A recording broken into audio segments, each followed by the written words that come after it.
Jūsu ierīcē nepieciešams remonts? Mēs piedāvājam bezmaksas diagnostiku. Mēs paņemam un piegādājam tieši pie jūsu durvīm bez zvaniem vai braukšanas. Pirms remonta nosūtām piedāvājumu un turpinām tikai ar jūsu apstiprinājumu. Vienkārši pārskatāmi un profesionāli. Saite aprakstā. 1. Sāksim ar problēmas diagnostiku.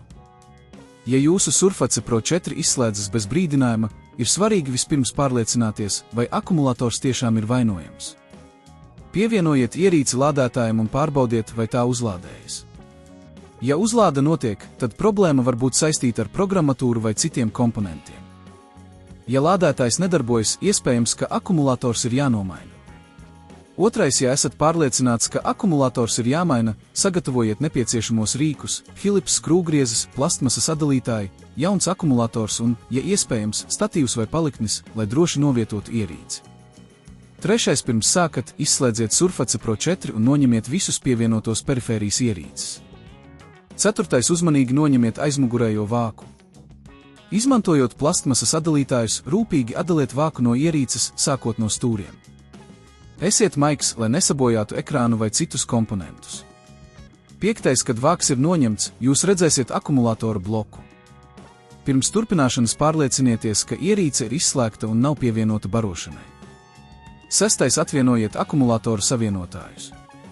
Šis solis prasa uzmanību, jo varat sabojāt savienojumus. Rūpīgi noņemiet visus kabelīšus, kas savieno akumulātoru ar mātes plati. 7. Tagad varat noņemt veco akumulātoru.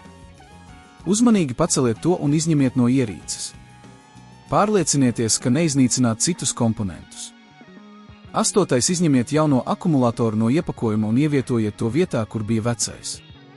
Pārliecinieties, ka akumulators ir pareizi novietots un savienotāji ir savienoti atpakaļ ar mātes plati. 9. Pēc tam, kad akumulators ir ielikts un pieslēgts, uzmanīgi uzlieciet aizmugurējo vāku atpakaļ. Pārliecinieties, ka visi stūri ir pareizi pieguļoši. 10. Ieslēdziet ierīci un pārbaudiet, vai tā uzlādējas un darbojas pareizi. Ja viss ir kārtībā, jūsu Surface Pro 4 tagad ir ar jaunu akumulātoru. Atcerieties, ka, ja jums ir šaubas par savām spējām veikt šo remontu, vienmēr varat vērsties pie profesionāļiem. Mēs piedāvājam bezmaksas diagnostiku un iespēju saņemt ierīci pie durvīm, kā arī piedāvājam cenu pirms remonta. Jūsu ērtībām sazinieties ar mums, lai iegūtu vairāk informācijas. Jūsu ierīcē nepieciešams remonts? Mēs piedāvājam bezmaksas diagnostiku. Mēs paņemam un piegādājam tieši pie jūsu durvīm bez zvaniem vai braukšanas. Pirms remonta nosūtām piedāvājumu un turpinām tikai ar jūsu apstiprinājumu. Vienkārši pārskatāmi un profesionāli. Saite aprakstā.